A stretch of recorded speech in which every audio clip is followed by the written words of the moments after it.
Hello बच्चों, let's see the question.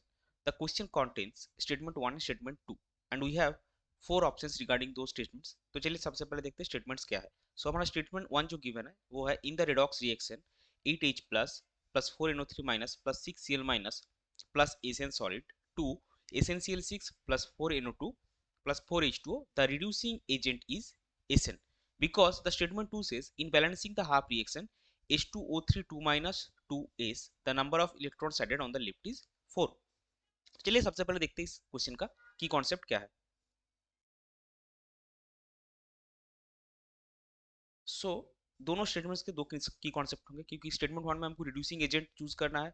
सो उस हिसाब से आपको की कॉन्सेप्ट यूज करना है reducing agent and for statement two we have the key concept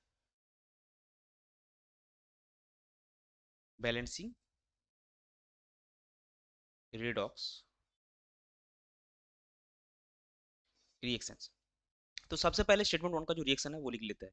देखिए तो रिएक्शन क्या गिवन है 8H plus 4NO3 minus plus 6Cl minus plus Sn से बन रहा है SnCl6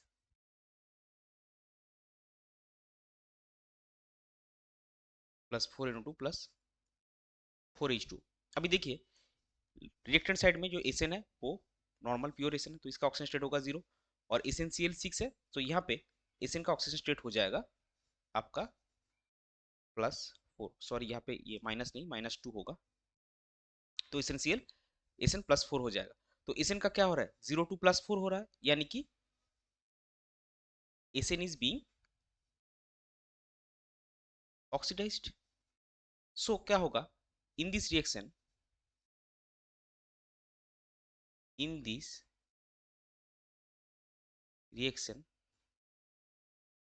Sn is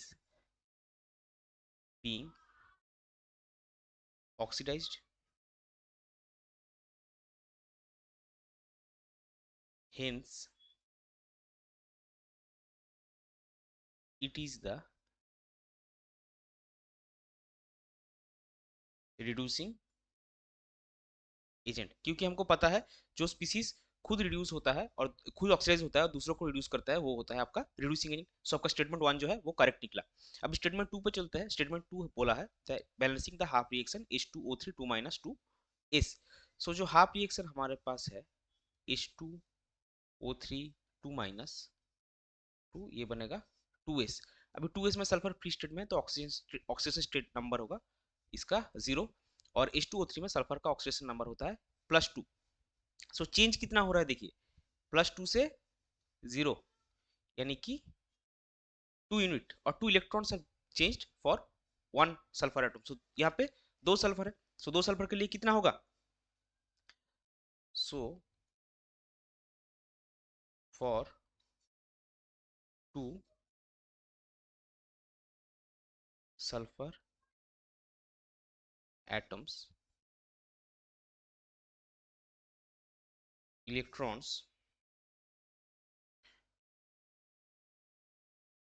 required is equal to 2 into 2 that will be 4 क्योंकि एक के लिए 2 यूनिट चाहिए. सो आपका क्या हो रहा है 4 इलेक्ट्रॉन्स आपको ऐड करना पड़ेगा. सो स्टेटमेंट 2 भी आपका करेक्ट है. तो अभी देखिए तो आपका इस क्वेश्चन का करेक्ट आंसर क्या होगा. इस क्वेश्चन का करेक्ट आंसर होगा ऑप्शन बी क्योंकि statement 1 is true and statement 2 is true. लेकिन स्टेटमेंट 1 का जो रिएक्शन है उसके साथ स्टेटमेंट 2 का जो रिएक्शन है इसका कोई रिलेशन नहीं है तो आप स्टेटमेंट 2 से स्टेटमेंट 1 को एक्सप्लेन नहीं कर सकते. सो उस हिसाब से होगा statement 1 is true statement 2 is also true and statement 2 is not A correct explanation for statement 1. I hope you get this one. Best of luck.